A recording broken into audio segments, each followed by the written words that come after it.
If you rent a house to a Somali man in the US, Europe, or even Uganda, something interesting might happen. You hand him the key, he moves in alone, quiet, polite, no problem. But come back a few days or weeks later, and suddenly the house is alive.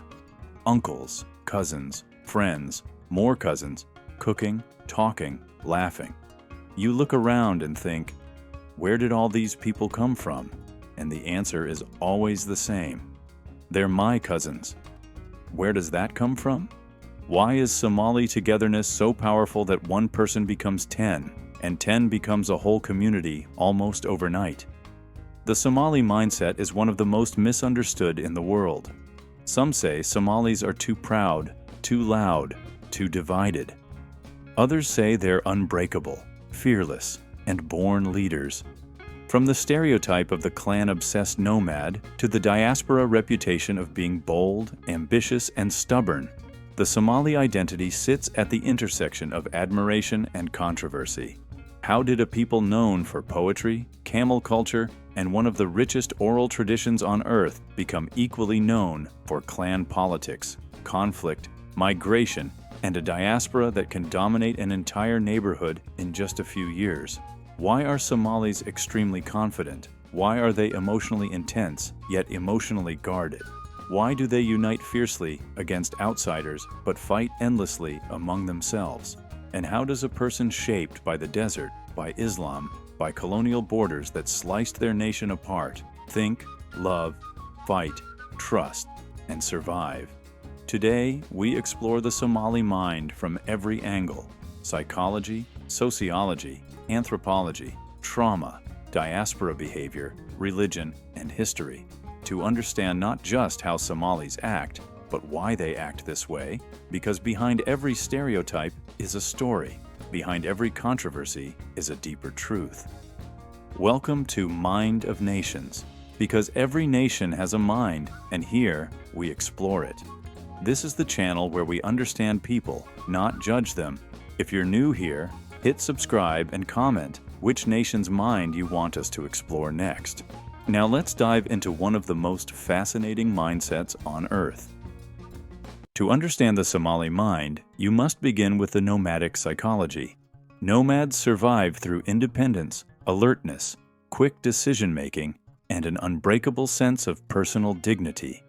In Somali culture, this is expressed through the concept of sharaf, honor, pride, reputation. Losing your honor is worse than losing your wealth. This creates a psychology built on confidence, resilience, assertiveness, and sometimes, depending on the situation, what outsiders perceive as stubbornness or ego. But in nomadic logic, self-assertion is survival. If you hesitate, you lose resources. If you show weakness, you become vulnerable. If you don't defend yourself, no one will. This is the root of both the Somali fearlessness and their fierce individuality. You cannot talk about Somali psychology without addressing clans. Clan is not just a bloodline, it is your social security, your protection, your political identity, your safety net. In traditional Somali society, the clan stands in place of the state. This creates deep loyalty, but also deep rivalries. Outsiders see it as fragmentation, but Somalis see it as responsibility and belonging. The clan mindset influences relationships, networks, marriages, business, and even diaspora life. In many ways, the clan system replaces formal institutions, but this same system can also create division when it becomes political, competitive, or weaponized during conflict. Somalis are often described as a nation of poets. Poetry is not entertainment, it is communication, history, diplomacy, war declaration, romance, and law. A Somali poet is like a historian, a philosopher, and a judge at the same time. This shapes the Somali mind into a culture that values sharp language, humor, metaphor, and debate.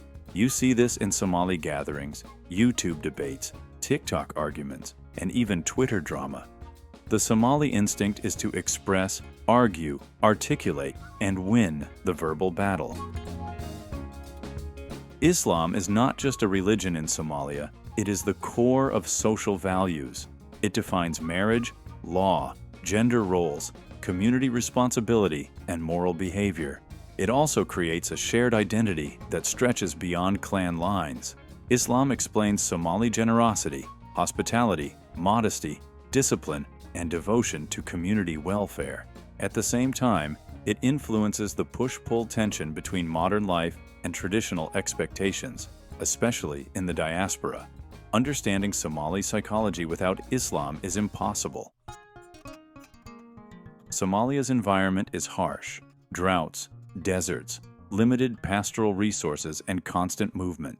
This produces people who are tough, adaptable, alert, and ready for scarcity. In a land where rain decides everything, Somalis learn to calculate risks, migrate, defend resources, and move fast. This creates a mindset that is spontaneous, reactive, and flexible. The environment trains people to survive, negotiate, and act decisively. Somalia was divided by multiple colonial powers: Britain, Italy, France, and Ethiopia's imperial expansion. These divisions shaped the modern Somali identity crisis. Colonial borders tore apart clans, separated families, and created political competition. The experience also instilled anger, trauma, and suspicion towards external authority, which still influences Somali political behavior today.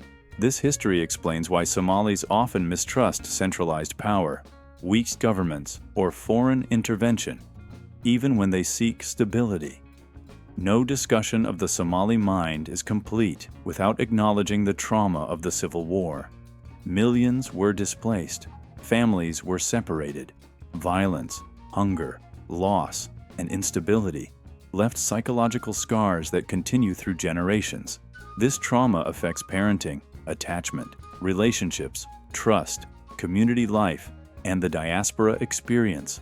Many Somalis carry survival mode behaviors into peaceful countries, not because they want to, but because trauma shapes instinct. Somalis in the diaspora form one of the most widespread and visible immigrant communities on Earth. Minneapolis, London, Toronto, Nairobi, Istanbul, Dubai, Oslo, everywhere. Diaspora Somalis are known for entrepreneurship, community centers, mosques, political involvement, and strong social networks, but they also face challenges: identity confusion, racism, Islamophobia, generational conflict, and culture clash. Diaspora Somalis often become more Somali abroad than they were back home. Culture becomes a shield, a memory, a survival tool, and in many cases, a new identity is born, neither fully Somali nor fully Western, but something in between. To explain the Somali mind, you must combine nomadic psychology, clan logic, poetic communication, Islamic values, historical trauma, geographic survival, and diaspora pressures. What outsiders misunderstand as aggressiveness is often confidence shaped by survival.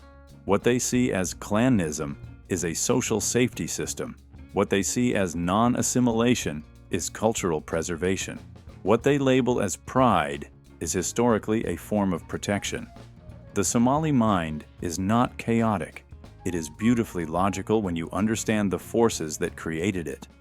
This was Somali Mind, the first episode of Mind of Nations. Our goal is understanding, not judging. Our aim is to explore why different cultures think and behave the way they do, through psychology, anthropology, sociology, and history. If you want to go deeper into the minds of the world's nations, subscribe to the channel and join the journey.